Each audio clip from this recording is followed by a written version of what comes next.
मुंदांखा थावनि हाग्रामा दालां साखाथिनि लावखार ओंखाम जाग्राखौ दिनै बेखेवनानै होबाय।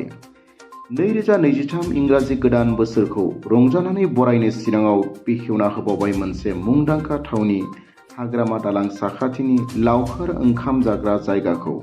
एमसिएलए राजिब ब्रह्म, प्रभात बसुमतारी आरो कमिटिनि गोबां सोद्रोमाफोरनि नुजाथिनायाव बे बुब्लियावनो एमसिएलए राजिब ब्रह्मआ बे समायना आरो मुंदांखा हाग्रामा दालांनि लावखार ओंखाम जाग्रा जायगाखौ बेखेवनो मोनना गोजोननाय फोरमायदों आरो जायफोर पिकनिक जानो फैगोन बिसोरखौ मोजाङै मोजां रंजालांनो फोरमायहरदों। लोगोसे देरफुनाय लाइमोनफोरखौ निसानिफ्राय गोजानाव थानो खावलायहरदों आरो बिमा बिफानिसिमबो फिसाफोरखौ मोजाङै नोजोर होनो खावलायहरदों। कमिटिनि मासिगिरि सतीश बसुमतारीयाबो दावबायारिफोरा बिमा दै आरो दालां नायफैनो हागोन आरो दावबायारिफोरनि थाखाय गोबां सुबिदा खालामगासिनो दं। लोगोसे बे बाराव बिथांमोना दमासि फोरबो फालिनोबो थांगासिनो दं होननानै खौरांगिरिफोरनि सिगाङाव फोरमायो। दिनैहाय चिरां जिल्लानि हाग्रामा ब्रिजनि दैमायाव आइ रिभार बिलि ना मा होनदों? आइ रिभार पिकनिक स्पट हिसाबै बेखौ दिनैहाय बेखेवनाय जाबाय। बेखौ माखासे जोंनि एनजिअनि थ्रुयै टेन्डार गावनानै मोननाय जादों। नाथाय दुखुनांथाव बाथ्राया बेनो थांनाय बोसोराव जोङो मोजां रोखोम बानायनो हायाखै। दा दिनैहाय बिथांमोना बेखेवबाय, आंखौ लिंहरनानै जोबोर गोजोननाय मोनदों। माने आं प्रथमबार दिनैहाय बे आइ रिभार पिकनिक स्पटखौ बेखेवनो मोनबाय, गोजोननाय मोनदों। कमिटिनि मानसिफ्रा लिंहरनानै आंखौ बेखेवनायनि थाखाय आं आसा खालामदों मोजाङै मोजां सोलिगोन आरो जाय बिथांमोना फैनानै बाव पिकनिक जाफैगोन बिथांमोना हयथ' मिथियाखैमोन जानांगौ। दा दिनैनिफ्राय हयथ' बेखौ खुला खालामनाय जाबाय। आं रायजो राजाफोरखौ बेखौनो खावलायनो सानदों, पिकनिक जाफैनायफ्राव जाहाथे गावजों गाव दावराव दावसि जायाजासेनो मोजाङै मोजां जायो थाङो बेखौ आङो कमिटिनि जानानै खावलायहरबाय एसे गेस हिसाबै। दा सिगाङावहाय बेखौ दैजिं होननानै बयबो मिथियोमोन, सारा इन्डियायावनो बेखौ मिथिनाय जाबायमोन। नाथाय बेखौ दा बिटिआर सरकार जानायनि उनाव दा बे नामखौ सोलायनानै गुबुन नाम मा होनो आइ बिलि पिकनिक स्पट बानायनाय जाबाय। दा हयथ' गुबुन स्टेटनि मानसिफ्रा हयथ' गोदान नाम जानायखाय मिथिया जानो हागौ। दा सिगांनि नामखौ दैजिं होनोबाथ' बयबो मिथियोमोन। दा आइ बिलि पिकनिक स्पट जाबाय, हयथ' बांसिन मानसिया मिथियाबो जानांगौ। नाथाय नोंथांमोना मिडियानि थ्रुयै एडभार्टाइस होदो नङा होमबा? मोजां जादों। जोंनाव थानांगौ सारा इन्डियायावनो सारा वार्ल्डआवनो मोनफ्रोमबो जायगायाव बिदिनो स्पट थाखायो पिकनिक। जोंहा कमिटिनि आफादगिरिया दहाय बुंदों बिथांमोना दमासि नङा होमबा? दमासि फेस्टिभेल खालामनो आखायाव लादों। जेब्ला दमासिया मागो मासाव जायो। दा बे समाव जाहाथे जोंहा कमिटिनि मानसिया खावलायो बयखौबो आरो रायजो राजा बिथांमोना लैहोर फैनानै जाहाथे बे माग दमासि फेस्टिभेलाव बयबो नुजाफैयो, बेखौ आङो कमिटिनि जाफानानै साफ्रोमबो रायजो राजा बिथांमोनखौ खावलायहरनाय जाबाय। माखासे समाव जों नुनो मोनदों माखासे पिकनिक स्पटफ्राव बैसो जायै गथ'फोर बा माइनर गथ'फोरा लोंला जाला खालामनायखौ नुनो मोनदों। बेहाय माबायदि सांग्रांथि जानांगौ? दा बेथ' सांग्रांथि जाखानांगौ, बयबो बुजिखानांगौ। बेखौ कमिटिखौल' दायथ' होबा जानाय नङा। बे बेलायाव जाय गथ'नि बिमा बिफाफोर बिसोरबो खेल लानाया दरखार दङ। बेखौथ' बिमा बुरजानि फिसा जाहैबाय, गोबां रावबो बेखौ हमस्लाबनो हाया, मिथिस्लाबनो हाया। कमिटियाथ' नायगोन, नाया नङा नायगोन, मानो नाया जानो। आरो बे आं खावलायो कमिटिखौ जाहाथे उन्दै बैसोफोरखौ जाहाथे लोंनाय जानाय आरो बारा गोबाव खालामनाङा। 5:30 बा 6टानि गेजेरावनो बेनिफ्राय ओंखारनाय खालामनांगौ। आरो आङो बे देरफुनाय गथ'फोरखौ आं खावलायो जाहाथे लोंला जायाजासेनो पिकनिकखौ खालामो। माने लोंनायल'जोंथ' पिकनिक जाया, जानाय लोंनायनिबो पिकनिक जायो। दा बे हिसाबै आङो स्पेसियेलि दानि सेंग्रा सिख्ला देरफुनायनि बिमा बिफाफोरखौ आङो गुरैयै खावलायहरो जाहाथे गावनि गथ'फोरखौ एसे नोजोर लायो एबा एसे खेल लायो, बेखौ आं खावलायनाय जाबाय। मानगोनां जा मिडियानि बिथांमोननिसिम जाहाथे बेखौ हाइलाइट खालामो सारा नोंथांमोननि चेनेलनि गेजेरजों। जोंहा बे जास्ट बेथ' आइ रिभार पिकनिक स्पट हिसाबै दिनै जों मिथिबाय। बेजों लोगोसे जोङो मोनसे फेस्टिभेल खुंनो नागिरदों। जाहाथे सिगांनि समाव दैजिं फेस्टिभेल होननानै बुङोमोन।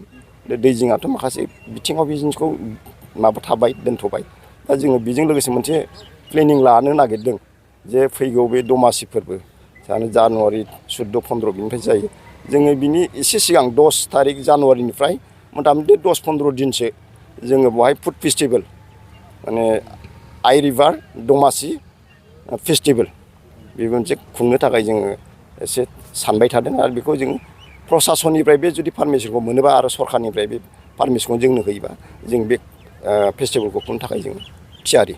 थांनाय बोसोराव भुबनेश्वर हाजोआव बानायनाय जादों एबार बे जायगायाव बानायनाय जागोन नामा?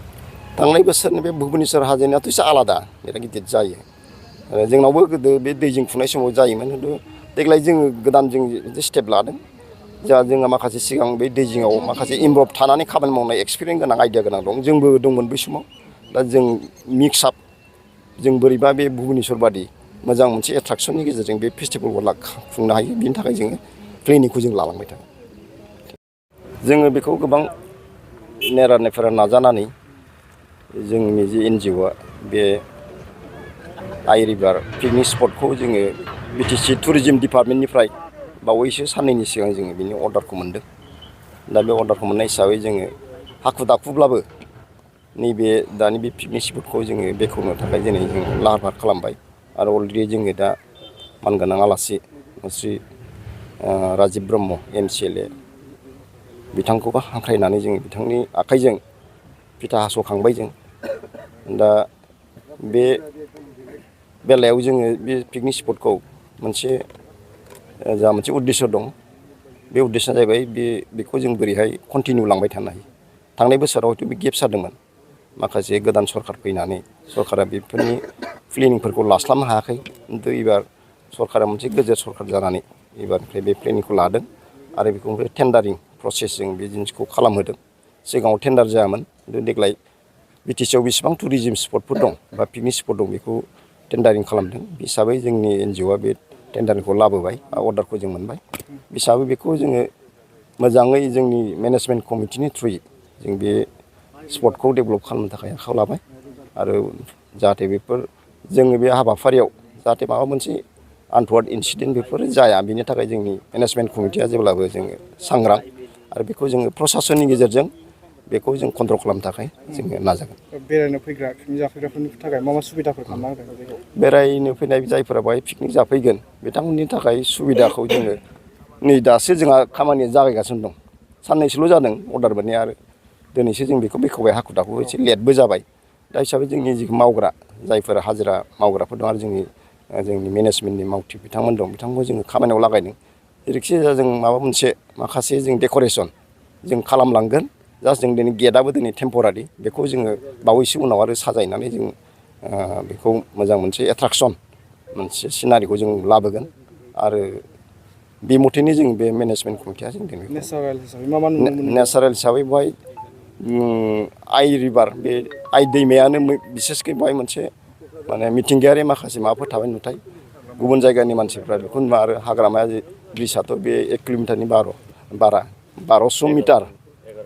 1200 मिटार बे गोलाव दा बेखौ सारा BTCआव बुंनो थाङोब्ला जोंनि बे चिरां डिस्ट्रिक्टआवनो आइ रिभारनि सायाव जि ब्रिज दं बेनि 1 नाम्बार होननानै जों बुंनो हायो हिसाबै बेयो नामजादा जोंनि बे पिकनिक स्पटआ सापागुरिनिफ्राय माबोरै हाबबोयो बे फैनायाव? सापागुरि ओरै बङाइगावनिफ्राय सापागुरि सिदायै बे रौमारि खाग्राबारि बे प्लास बे आइ रिभार बे हाग्रामा ब्रिजसिम फैयो ओमफ्राय आप टु भुटान जा निसिमा गोलैबाय बेयो जोंनि निसिमा कनस्टिटुवेन्सि BTCनि आप टु मालिबिटा 5 किल'मिटार गोजान जायो बेसो ओरै निसिमा जाहैबाय आप टु मालिबिटा भुटान बर्डार बे मोनसे कानेक्टिभिटिया दङ आरो फारसेथिं हरै जोंहा बबानिफ्राय सानजा बिजिनि फारसेथिं बिजोंबो फैनो हायो माने एभ्रिथिं साइडजों लामाया दं आरो ओरै बेरांगाव साइडजों ओरैबो फैयो माने दङ आरो कानेक्टिभिटिया बेखिनि। आसाम गभर्नमेन्टनिफ्राय माखासे SOPफोर फोसावना होनाय जादों जेरै DG दामनो मोना बेनिफ्राय प्लास्टिकफोर गारनो मोना जौफोर लोंनो मोना बेनि सायाव नोंथांमोननि मेनेजमेन्ट कमिटिया माबायदि सांग्रांथि लाखियो? जों बिनि थाखायथ' रायज्लायगासिनो दङ ओमफ्राय दा SOPखौ अलरेडि दाख्लैसो फोसावबाय साननैसोल' जादों बिनि थाखाय जों बयबो सांग्रां जादों दा बे हिसाबै SOPखौ फल' खालामनांब्ला जों मेनेजमेन्टल' नङा बेवहाय जायफोर पिकनिक जाफैगोन पार्टिफोर बिथांमोनाबो SOPखौ बिथांमोनाबो फालिनांगोन बा फल' खालामनांगोन आरो प्लास प्रसासनाबो बाहाय जथेस्थ' बाहाय माबा दं इनिसियेटिभ लागोन बेखौ जों जयेन्टलि बोरैबा जोंनि गथ'फोर फैनाय सेंग्रा सिख्ला दानि दिनाव बयबो मिथिगौ बिथांमोननि जिथु माबाफ्रा एसे एक्साइटेड जायो हिसाबै बेखौ जों बोरै कन्ट्रल खालामनो हागोन बेखौ जों मेनेजमेन्ट प्लास जोंहा बे भलुन्टियारबो थागोन ओमफ्राय प्रसासन ओमफ्राय बे जायफ्रा बे पिकनिक जाफैगोन जायफ्रा लिडिं पार्ट लानानै फैदों बिथांमोनखौ जोङो टाइम टु टाइम मिट खालामनानै बिथांमोनजों जों कन्ट्रलिं माबाखौ बोरै लांनो हायो जों बेबायदि खामानिखौ जों मावनो थाखाय थियारि